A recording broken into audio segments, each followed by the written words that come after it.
is the Kennedy Ranges.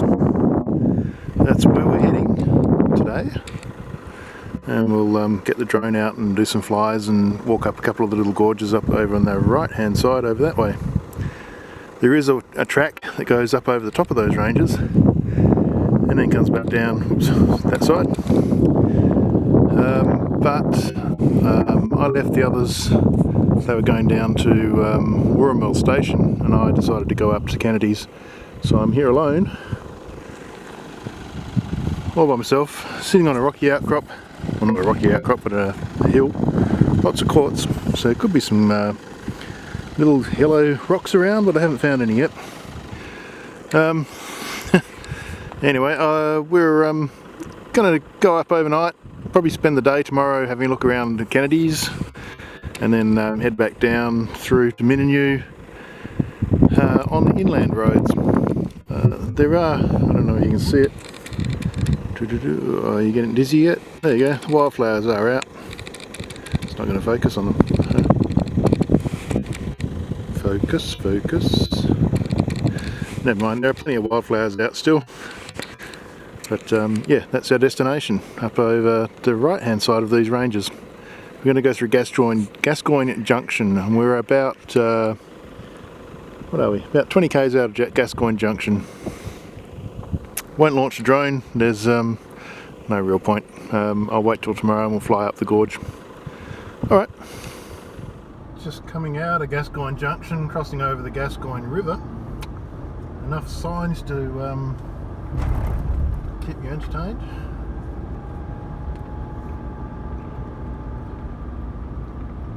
I noticed down the road a little bit, yep, even here on the right and left, there is still a little bit of water in the rivers.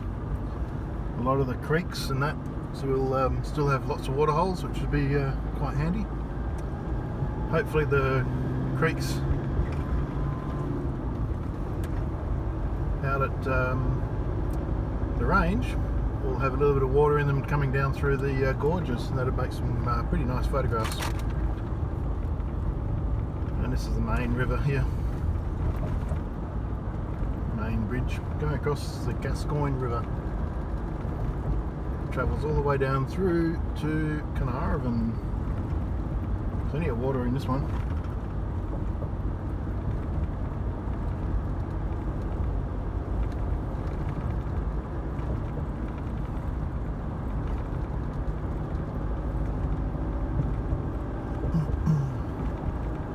About 47 kilometres to get out to the ranges from Gascoigne Junction. Shouldn't take us too long to get out there.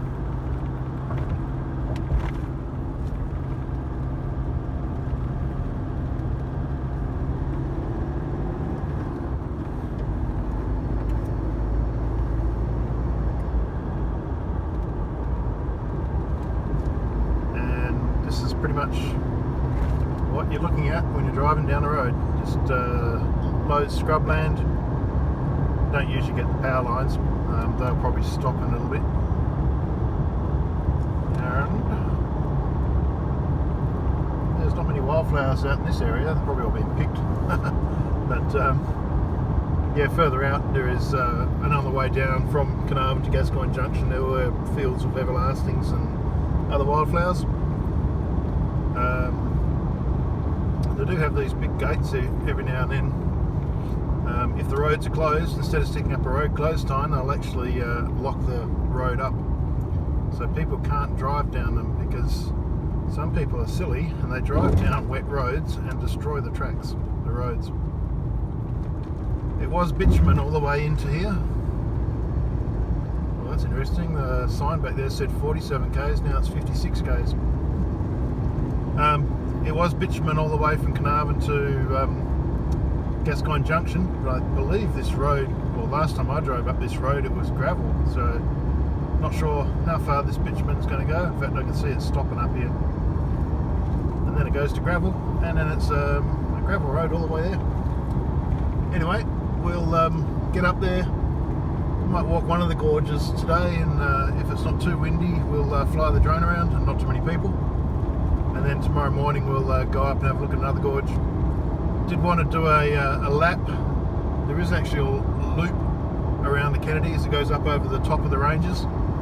but being solo at the moment, I was with people earlier. Being solo at the moment, it's not worth the risk of getting up over those ranges, having a breakdown or something, and basically either sitting with a car hoping someone's going to come along, or walking up to maybe 50 odd k's to go and get some help. Anyway, not a bad little road. We'll catch up with you soon.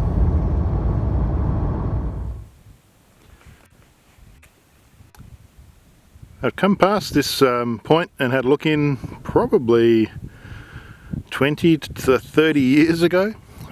Forgotten where it was, but now I found it again. The old cobbled road. We'll walk over in there. I'll video that little sign over there and show you the actual cobble road they made and the history behind it.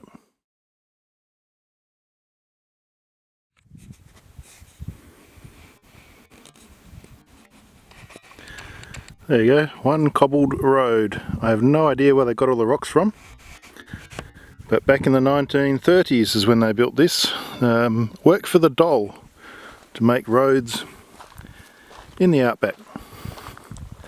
Can you imagine the work for the dole crowd now doing this sort of work?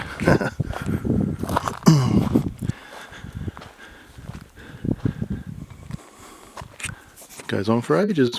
Whoops, I don't even know if you saw that, Sam. Anyway, goes on for ages down there, all the way through to Carnarvon, if it still remains down there.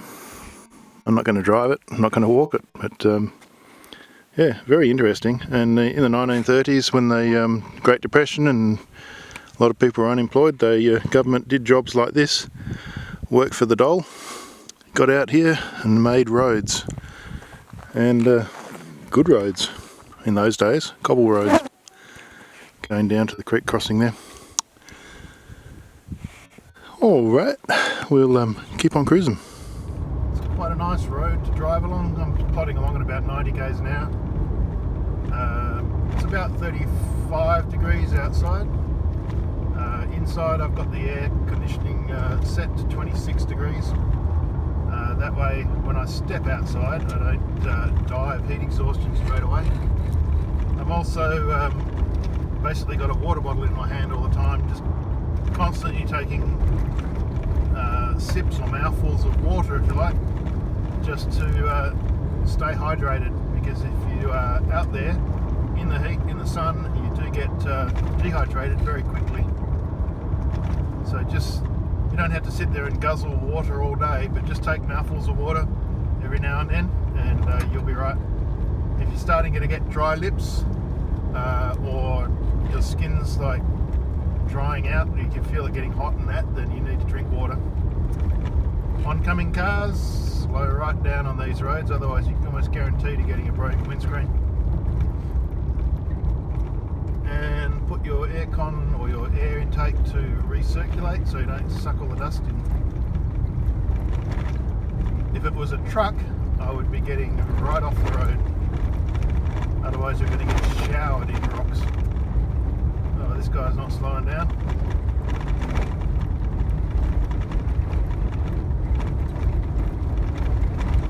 Line fleet, they don't care. And there's another one coming.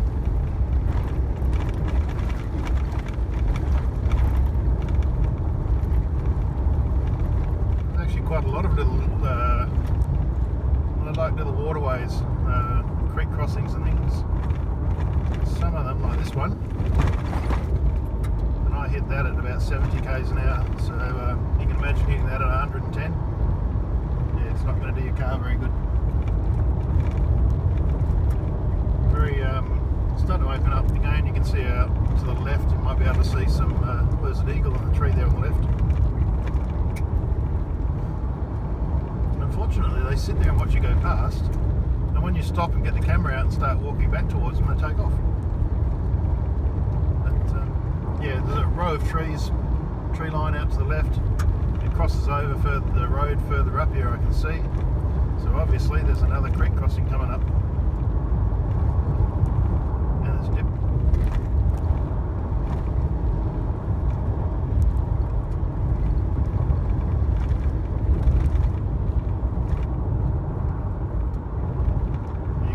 see here in the road base where people have actually driven down this when it's been wet and pushed their way through, and it's made wheel marks, trenches in the road almost, which is I think it's about a $400 fine or something for every tyre you drag up a road if the road's closed. Coming around into the river again, you can see the tree line. Another car. Another mine car, so there must be a mine site or something out here.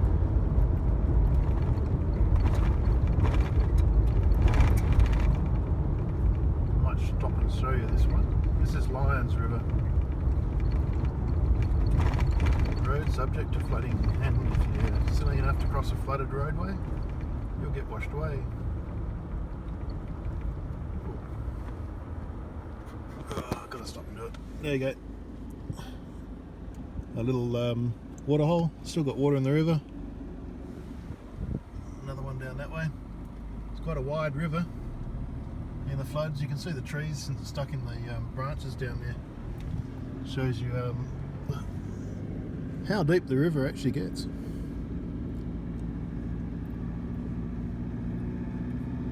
Yeah, up here, if it's flooded, don't even bother trying to go through it.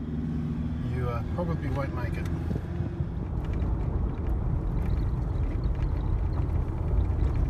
There you go, 200 metres, Kennedy Range National Park.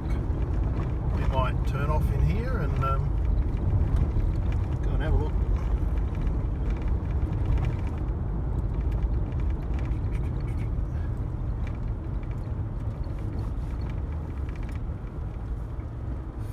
Kilometres there, 260 kilometres if we'd kept on going straight, and you'd end up at Mount Augustus.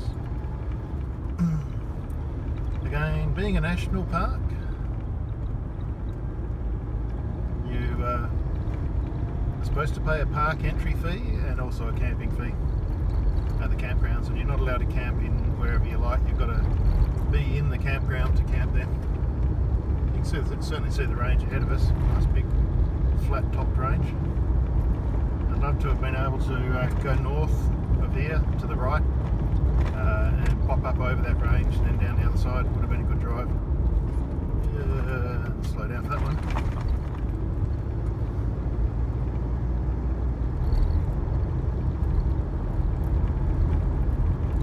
Again, you can see the tree line, so there's obviously a tree crossing just around this bend.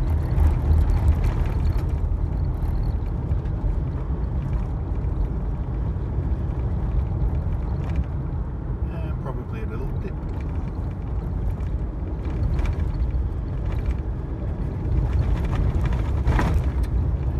Anyway, I don't think I need to talk to you anymore until we get up to the campsite. Let's set up camp, put the solar panels out, get some sun, and maybe walk up one of the gorges before it gets too dark. Would you love to climb to the top of that hill there, the range, and enjoy the view? Well, that's what I've got a drone for. Getting closer. There should be a campground just around here somewhere.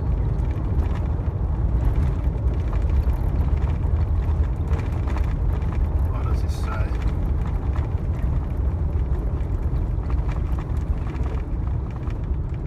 National Park, camping, no dogs, all the rest of the stuff. Information board.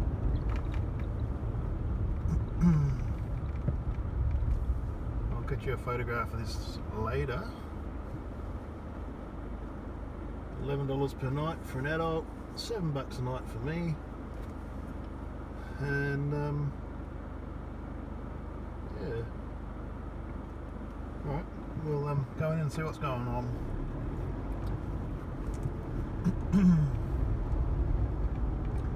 Temple Gorge is the one straight ahead of us. And that's where the campground is. So we'll stay here for a day. Might stay here for 2 days and have a good look around. But certainly get the drone out and fly around these gorges. They look pretty good. I'd say this is the campground.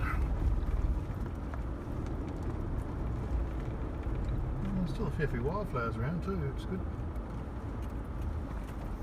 looks pretty busy actually.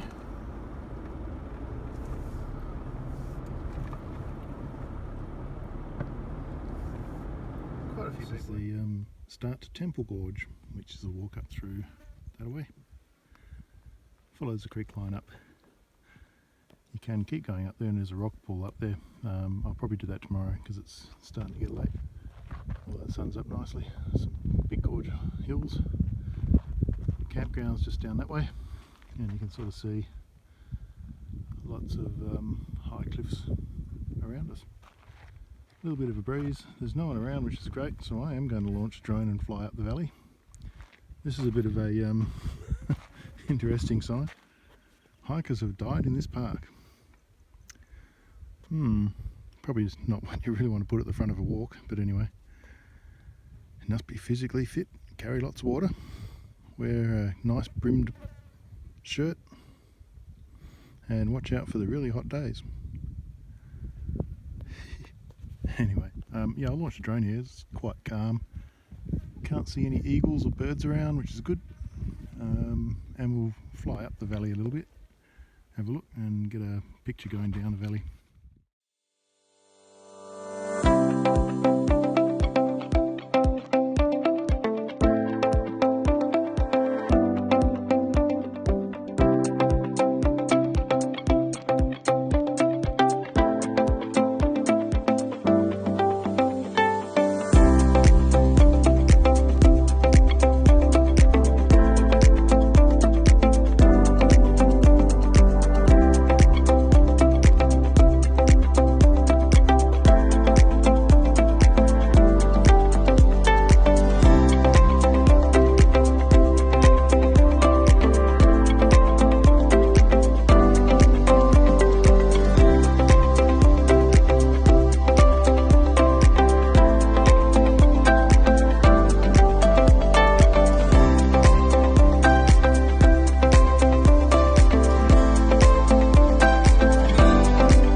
the road down to Honeycomb Gorge.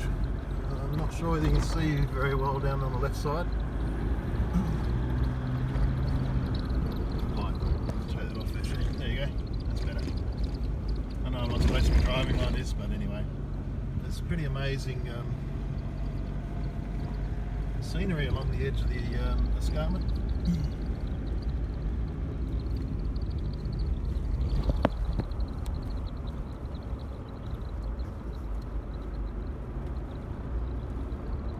Honeycomb Gorge. I keep saying Honeymoon Gorge, but it's not, it's Honeycomb Gorge.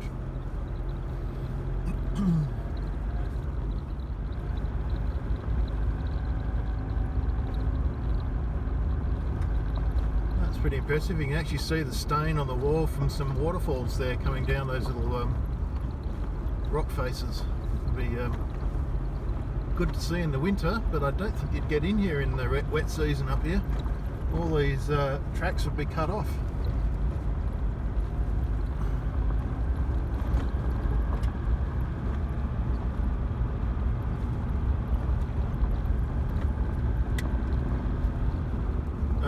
It's not terribly windy, so I will launch the drone, so I better save some space on this phone.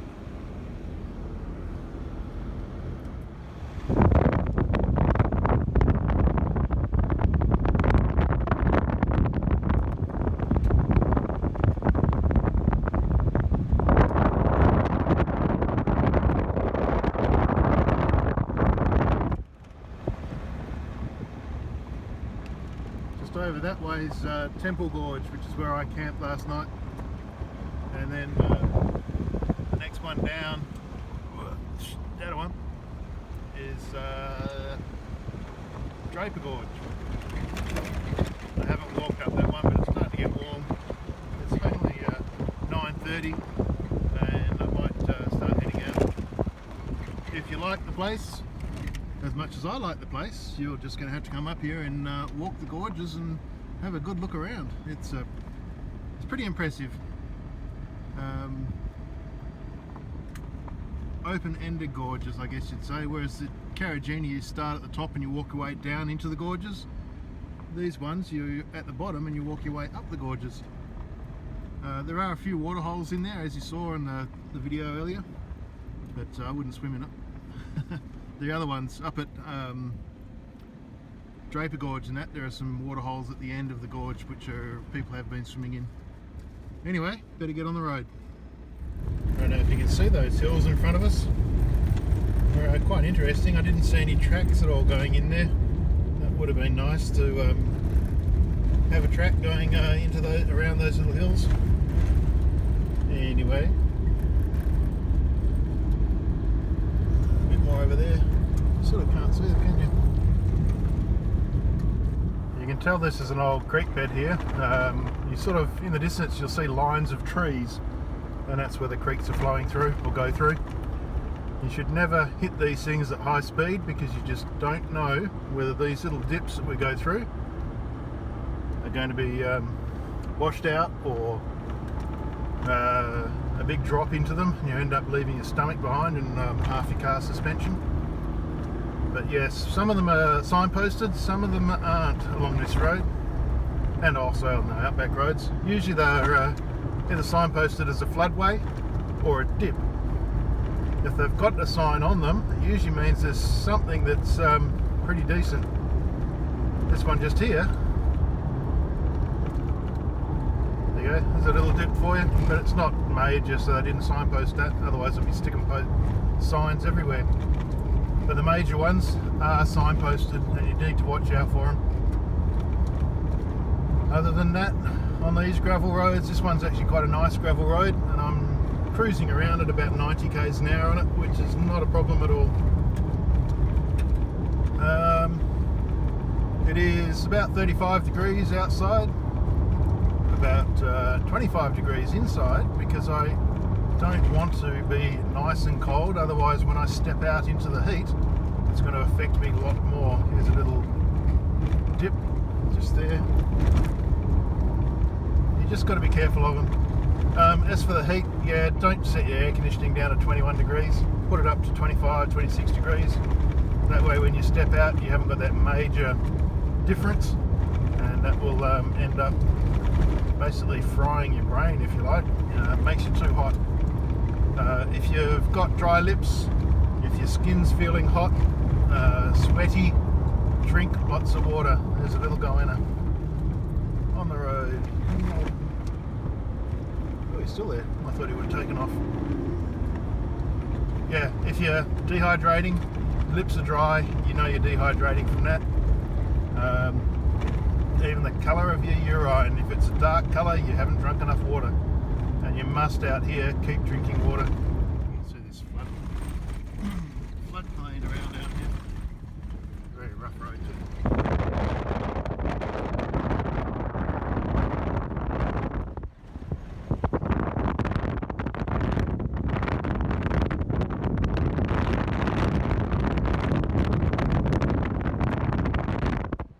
And this is the Lions River.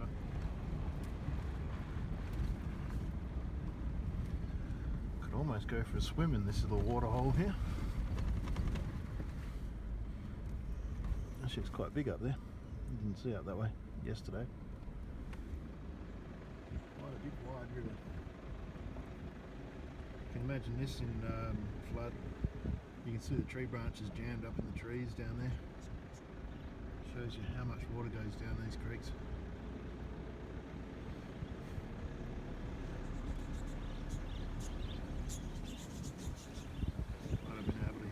Birds chirping away because they're around fresh water. They're still in the floods there, flood channel there.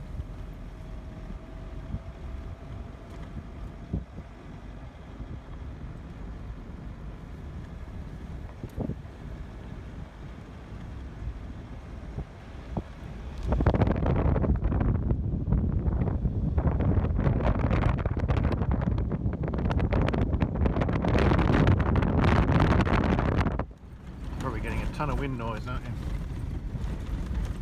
Alright, I'll chuck the phone down and actually drive the car. Otherwise someone's going to give me a ticket for using a mobile phone while driving. But actually it's a camera, so I'm using a camera while driving. This little pole here is the old telephone wire, telegraph wire. You can see the actual wire on the ground there, maybe, going over that car path. Used to be hooked up to an insulator that's probably been stolen years ago, and headed out from Gascoigne Junction probably up towards Mount Augustus, Cobra. And this little road I'm driving on, if you can see the road down through there, that was the original road that went from Gascoigne Junction to Mount Augustus. And way off, if you can get through the windscreen and all the dirt, way off in the distance you might be able to see a little tower there. Where's my finger gone? There, up there. That's the Gascoigne Junction repeater tower for the telephones now, which is all microwave links. So this very faint track in front of the car was the old road. Just a single lane little bush track through the scrubland down here. Not much else around. The main road now is over to the right there, which I'll hop back on and head off down to Gascoigne Junction.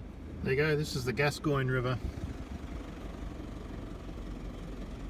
They have had recent rains, and you can see there's water in the water holes.